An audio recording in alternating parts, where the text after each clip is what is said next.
Hi Kannada ವೇದ YouTube ಚಾನಲ್ಗೆ ಎಲ್ಲ ವಿದ್ಯಾರ್ಥಿನಿಯರಿಗೆ ಎಲ್ಲ ಮಕ್ಕಳಿಗೆ ಒಂದು ಪೋಷಕರು ಕೂಡ ವಿಡಿಯೋ ವೀಕ್ಷಣೆ ಮಾಡ್ತಿರ್ಬೋದಾಗಿರುವಂಥದ್ದಾಗಿರುತ್ತೆ. ಇದೀಗ SLC ವಿದ್ಯಾರ್ಥಿಗಳ ಒಂದು ವಾರ್ಷಿಕ ಪರೀಕ್ಷೆ ಏನಾಗಿದೆಯಲ್ಲ, ರಿಸಲ್ಟ್ ಯಾವಾಗ ಪ್ರಕಟ ಆಗುತ್ತೆ ಸರ್? ನಂತರದಲ್ಲಿ ಇವ್ಯಾಲ್ಯೂಯೇಷನ್ ಮೌಲ್ಯಮಾಪನ ಕಾರ್ಯ ಪೂರ್ಣಗೊಂಡಿದೆಯಾ ಅಂತಕ್ಕಂಥ ಒಂದು ಪ್ರಶ್ನೆಗಳು ಮಕ್ಕಳ ಕಡೆಯಿಂದ ಬರ್ತಾ ಇರುವಂಥದ್ದಾಗಿರುತ್ತೆ. ಸೊ ಇವ್ಯಾಲ್ಯೂಯೇಷನ್ ಕಂಪ್ಲೀಟ್ ಆದಮೇಲೆ ರಿಸಲ್ಟ್ ಒಂದು ಫಿಕ್ಸ್ ಆಗುವಂಥದ್ದು ಇರುತ್ತೆ, ರಿಸಲ್ಟ್ ಬರುವಂಥದ್ದು ಇರುತ್ತೆ. ಸೊ ಹಾಗೆ ರಿಸಲ್ಟ್ ಯಾವಾಗ ಬರುತ್ತೆ?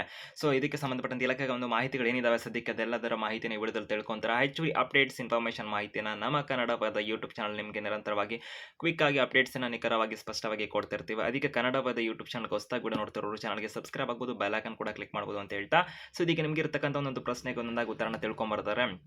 ವಿದ್ಯಾರ್ಥಿಗಳಿಗೆ ಪ್ರಮುಖವಾಗಿ ಕರ್ನಾಟಕ ರಾಜ್ಯದಲ್ಲಿ SLC ಎಕ್ಸಾಮ್ ಅಂತಕ್ಕಂತ ಇರುತ್ತಲ್ಲ, ಏಪ್ರಿಲ್ ತಿಂಗಳ 2ನೇ ತಾರೀಕು 2026ರಂದು ಮುಕ್ತಾಯ ಆಗಿರೋದಾಗಿರುತ್ತೆ. ಸೊ ಒಂದು ಇಲಾಖೆ ಕೊಟ್ಟಂತ ಮಾಹಿತಿಯ ಆಧಾರದ ಮೇಲೆ ಏಪ್ರಿಲ್ 8 ಮತ್ತು 9ನೇ ತಾರೀಕಿನಂದು ಕೆಲ ವಿಷಯಗಳಂದ್ರೆ ಒಂದು 2 ದಿನಗಳಲ್ಲಿ ಕೂಡ ಒಂದು ಮೌಲ್ಯಮಾಪನ ಕಾರ್ಯ ಕೆಲವೊಂದು ವಿಷಯದ 8ನೇ ತಾರೀಕು ಆದರೆ ಶುರು ಆದರೆ ನಂತರದಲ್ಲಿ ಕೆಲವೊಂದು ವಿಷಯಗಳದ್ದು 9ನೇ ತಾರೀಕು ಆಗಿರುವಂತದ್ದಾಗಿರುತ್ತೆ. ಅದರ ಬಗ್ಗೆ ನಾವು ಕೂಡ ಮಾಹಿತಿನ ಕೊಟ್ಟಿದ್ವಿ. ಏಪ್ರಿಲ್ 8, 9ನೇ ತಾರೀಕಿನಿಂದ ಕರ್ನಾಟಕ ರಾಜ್ಯದ SLC ವಿದ್ಯಾರ್ಥಿಗಳ ಉತ್ತರ ಪತ್ರಿಕೆಯ ಮೌಲ್ಯಮಾಪನ ಕಾರ್ಯ ಅಂತಕ್ಕಂಥದ್ದು ಆರಂಭ ಆಯಿತು ಅಂತ ಹೇಳ್ಬೋದಾಗಿರುವಂಥದ್ದು ಅಧಿಕೃತ ಕರ್ನಾಟಕ ಶಾಲಾ ಪರೀಕ್ಷೆ ಮತ್ತು ಮೌಲ್ಯ ನಿರ್ಣಯ ಮಂಡಳಿಯ ಒಂದು ಮಾಹಿತಿ ಆಧಾರದ ಮೇಲೆ ತಿಳಿಸ್ತಿರೋದಾಗಿರುತ್ತೆ. ನಂತರದ ಇವಾಗ ಮೌಲ್ಯಮಾಪನ ಕಾರ್ಯ ಪೂರ್ಣಗೊಂಡಿದೆ ಅಂತಕ್ಕಂಥ ಒಂದು ಪ್ರಶ್ನೆ ಐತಲ್ಲ, ಸದ್ಯಕ್ಕೆ ಬರ್ತಿರೋ ಮಾಹಿತಿಯ ಪ್ರಕಾರದಲ್ಲಿ ತಿಳಿಸುವಂತದ್ದಾದರೆ, ಸೊ ಮೌಲ್ಯಮಾಪನ ಕಾರ್ಯ ಅಂತಕ್ಕಂಥದ್ದು ಬಹುತೇಕವಾಗಿ ಪೂರ್ಣಗೊಂಡಿದೆ ಎಂಬ ಮಾಹಿತಿಗಳು ಸದ್ಯಕ್ಕೆ ಲಭ್ಯ ಇರೋದಾಗಿರುತ್ತೆ. ಸೊ ಈ ಒಂದು ಬೇಸ್ನಲ್ಲಿ ಸದ್ಯಕ್ಕೆ ಇವಾಗ ತಿಳಿಸುವಂತದ್ದು ರಿಸಲ್ಟ್ ಯಾವಾಗ ಅಂತ ಒಂದು ಪ್ರಶ್ನೆ ಬರುತ್ತೆ. ಇವ್ಯಾಲ್ಯೂಯೇಷನ್ ಅಂತಕ್ಕಂಥ ಇರುತ್ತಲ್ಲ, ಬಹುತೇಕವಾಗಿ ಕಂಪ್ಲೀಟ್ ಆಗಿದೆ ಎಂಬ ಮಾಹಿತಿ ಸದ್ಯಕ್ಕೆ ಇರುವಂತದ್ದಾಗಿರುತ್ತೆ. ಸೊ ಇಲಾಖೆ ಕಡೆಯಿಂದ ಸದ್ಯಕ್ಕೆ ಇವಾಗ ಅಫಿಷಿಯಲ್ ಅನೌನ್ಸ್ಮೆಂಟ್ ಅಂತೂ ಕೊಟ್ಟಿಲ್ಲ, ಬಟ್ ಆದರೆ ಸದ್ಯಕ್ಕೆ ಇರುವಂತಹ ಮಾಹಿತಿಗಳ ಪ್ರಕಾರ ಇವ್ಯಾಲ್ಯೂಯೇಷನ್ ಉತ್ತರ ಪತ್ರಿಕೆ ಎಲ್ಲ ಕರೆಕ್ಷನ್ ಅಂತ ಏನಿರೋದಿಲ್ಲ ಕಂಪ್ಲೀಟ್ ಆಗಿದೆ ಎಂಬ ಮಾಹಿತಿ ಇರುವಂತದ್ದಾಗಿರುತ್ತೆ.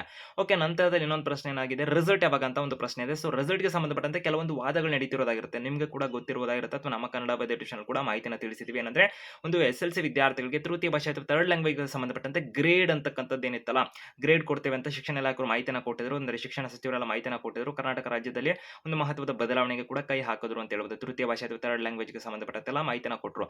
ನಂತರ ಅದಕ್ಕೆ ಹೈಕೋರ್ಟ್ನ ಒಂದು ಅರ್ಜಿ ಕೂಡ ಹೋಗಿರುವಂತದ್ದಾಗಿರುತ್ತೆ ಕೆಲವರು. ಆ ನಂತರದಲ್ಲಿ ಹೈಕೋರ್ಟ್ ಅದನ್ನು ರಿಜೆಕ್ಟ್ ಮಾಡಿತ್ತು. ಮತ್ತೆ ಇವಾಗ ಹೈಕೋರ್ಟ್ ಒಂದು ಗ್ರೇಡ್ನ ಬದಲಾಗಿ ಅಂಕನೆ ಕೊಡಿ ಅಂತ ಒಂದು ನಿರ್ದೇಶನ ಕೊಟ್ಟಿದೆ. ಸೊ ಈಗ ಮತ್ತೆ ಅದು ಕರ್ನಾಟಕ ಸರ್ಕಾರದ ಕಡೆ ನಾವು ಕೂಡ ನಿಮಗೆ ಮಾಹಿತಿ ಅಪ್ಡೇಟ್ ಅನ್ನು ಕೊಟ್ಟಿದ್ದೀವಿ. ಕರ್ನಾಟಕ ಸರ್ಕಾರದ ಕಡೆಯಿಂದ ಮತ್ತೆ ಮೇಲ್ಮನವಿನ ಹೋಗಿದ್ದಾರೆ ಅನ್ನೋದಕ್ಕೆ ಸಂಬಂಧಪಟ್ಟಂತೆ ಸದ್ಯಕ್ಕೆ ಇವಾಗ ಈ ಒಂದು ಚರ್ಚೆ ಇರೋದ್ರಿಂದ ರಿಸಲ್ಟ್ ಅಂತಕ್ಕಂಥದ್ದು ಸ್ವಲ್ಪ ತಡ ಆಗಬಹುದು ಎಂಬ ಮಾಹಿತಿ ಸದ್ಯಕ್ಕೆ ಲಭ್ಯ ಆಗ್ತಿರೋದಾಗಿರುತ್ತೆ.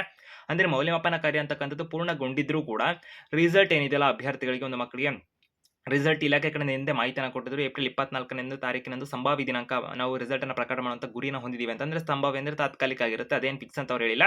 ಆ ದಿನಾಂಕದಂದು ಕೊಡಬೇಕು ಅಂತ ಅನ್ಕೊಂಡಿದ್ರು. ಬಟ್ ಸದ್ಯಕ್ಕೆ ಬರ್ತಿರುವಂತಹ ಮಾಹಿತಿಗಳ ಬೇಸ್ ಮೇಲೆ ತಿಳಿಸಿದ್ರೆ ರಿಸಲ್ಟ್ ಸ್ವಲ್ಪ ತಡ ಆಗಬಹುದು ಅಂತ ಮಾಹಿತಿ ಇರುವಂತದ್ದಾಗಿರುತ್ತೆ. ಅಂದ್ರೆ ರಿಸಲ್ಟ್ ದಿನಾಂಕ ಯಾವಾಗ ಹಾಗೆ ಅಂತೆಲ್ಲ ಪ್ರಶ್ನೆ ಇರುವಂತಹ ಮಕ್ಕಳಿಗೆ ತಿಳಿಸಿದರೆ ಈ ಒಂದು ವಿಚಾರ ಅಂತಕ್ಕಂಥ ಇರುತ್ತಲ್ಲ, ಇದು ಇತ್ಯರ್ಥ ಆಗಬೇಕಿರುತ್ತೆ. ನಂತರದಲ್ಲಿ ರಿಸಲ್ಟ್ಗೆ ಸಂಬಂಧಪಟ್ಟಂತೆ ಒಂದು ಅಧಿಕೃತ ಮಾಹಿತಿನ ಕರ್ನಾಟಕ ಶಾಲಾ ಪರೀಕ್ಷೆ ಮತ್ತು ಮೌಲ್ಯ ನಿರ್ಣಯ ಮಂಡಳಿ ಕಡೆಯಿಂದ ಪ್ರಕಟ ಮಾಡ್ತಾರೆ ಅಂತ ಹೇಳ್ಬೋದು. ಸೊ ಯಾವಾಗ ಅಂತ ಹೇಳಿದರೆ ಏಪ್ರಿಲ್ ಮಂತ್ ಅಲ್ಲಿ ರಿಸಲ್ಟ್ ಪ್ರಕಟ ಆಗುವ ಏಪ್ರಿಲ್ ಕೊನೆಯ ವಾರದ ಏನಿದೆ ಏಪ್ರಿಲ್ 30ನೇ ತಾರೀಕು ಒಳಗಡೆ ನಿಮ್ಮ ರಿಸಲ್ಟ್ 100% ಪ್ರಕಟ ಆಗುವ ಸಾಧ್ಯತೆ ಸದ್ಯಕ್ಕೆ ಕಂಡು ಬರ್ತಾ ಇರೋದಿರುತ್ತೆ. ಏಪ್ರಿಲ್ ಮಂತ್ ಅಂತೂ ರಿಸಲ್ಟ್ ಅನ್ನು ಕೊಡ್ತಾರೆ. ಮತ್ತೆ ಹೈಕೋರ್ಟ್ ಅವರು ಕೂಡ ಒಂದು ಜಡ್ಜ್ಮೆಂಟ್ ಅನ್ನು ಶೀಘ್ರವಾಗಿ ಕೊಡುವಂತ ಸಾಧ್ಯತೆಗಳು ಸದ್ಯಕ್ಕೆ ಕಂಡು ಬರ್ತಾ ಇರೋದಿರುತ್ತೆ. ಹೆಚ್ಚುವರಿ ಅಪ್ಡೇಟ್ಸ್ ಇನ್ಫಾರ್ಮೇಷನ್ ಏನೇ ಬರ್ತಿರೋ ಕೂಡ ಕನ್ನಡ ವೇದ ಯೂಟ್ಯೂಬ್ ನಿಮಗೆ ಕ್ವಿಕ್ ಆಗಿ ಮಾಹಿತಿನ ಕೊಡ್ತಿರ್ತೀವಿ. ಒಂದು ಹೈಕೋರ್ಟ್ನ ನಿರ್ಧಾರಗಳಾಗಿರ್ಬೋದು, ಸರ್ಕಾರ ತೆಗೆದುಕೊಳ್ಳುವಂತಹ ಒಂದು ನಿರ್ಧಾರಗಳಾಗಿರ್ಬೋದು, ನಂತರದಲ್ಲಿ ಇಲಾಖೆ ಕಡೆಯಿಂದ ಬರ್ತಕ್ಕಂಥ ಅಪ್ಡೇಟ್ಸ್ ಆಗಿರ್ಬೋದು, ರಿಸಲ್ಟ್ ಆಗಿರ್ಬೋದು, ಮೌಲ್ಯಮಾಪನ ಪ್ರತಿಯೊಂದು ಅಪ್ಡೇಟ್ಸ್ಗಳು ಕನ್ನಡ ವೇದ ಯೂಟ್ಯೂಬ್ ಚಾನಲ್ ಸಿಗ್ತಿರುತ್ತೆ. ಅದಕ್ಕೆ ಚಾನಲ್ಗೆ ಸಬ್ಸ್ಕ್ರೈಬ್ ಆಗಿ ಹೊಸದಾಗಿ ವಿಡಿಯೋ ನೋಡ್ತಿರೋರು ಸಬ್ಸ್ಕ್ರೈಬ್ ಆಗಿ ಬೆಲ್ ಐಕಾನ್ ಕ್ಲಿಕ್ ಮಾಡಿ. ನಿಮ್ಮ ಸ್ನೇಹಿತರಿಗೆ ಆದಷ್ಟು ವಿಡಿಯೋ ಶೇರ್ ಮಾಡಿ ಮಾಹಿತಿನ ತಲುಪಿಸಿ. All the best.